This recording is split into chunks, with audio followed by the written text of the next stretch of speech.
യുവതാരങ്ങളെ ലക്ഷ്യമിട്ടുള്ള കേരള ബ്ലാസ്റ്റേഴ്സിന്റെ ശ്രമങ്ങൾ വിജയിക്കുന്നു. അടുത്ത സീസണിലേക്കായി കേരള ബ്ലാസ്റ്റേഴ്സ് ഒരു സൈനിങ് നടത്തിയതായി പ്രമുഖ കായിക മാധ്യമ പ്രവർത്തകൻ മാർക്കസ് മെർഗുല്ലോ റിപ്പോർട്ട് ചെയ്യുന്നു. സ്ലോവേനിയൻ ക്ലബ്ബായ എൻകെ ഒളിമ്പിജ് ലുബ്ലിയാനയുടെ യൂത്ത് ടീമിൽ കളിക്കുന്ന ഇന്ത്യൻ താരം സോംകുമാറിനെയാണ് ബ്ലാസ്റ്റേഴ്സ് സ്വന്തമാക്കിയതായി മാർക്കസ് റിപ്പോർട്ട് ചെയ്യുന്നത്. 6.2 ഉയരമുള്ള ഗോൾ കീപ്പറാണ് സോംകുമാർ.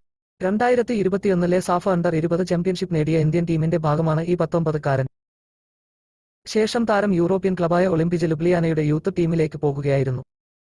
അവിടെ നിന്നാണ് ബ്ലാസ്റ്റേഴ്സ് താരത്തെ സ്വന്തമാക്കിയത്. അടുത്ത സീസണിലേക്ക് ഉറപ്പിക്കാവുന്ന മൂന്നാമത്തെ ഗോൾകീപ്പറാണ് സോംകുമാർ. സച്ചിൻ സുരേഷ് അടുത്ത സീസണിൽ ഉണ്ടാവുമെന്ന് ഉറപ്പാണ്.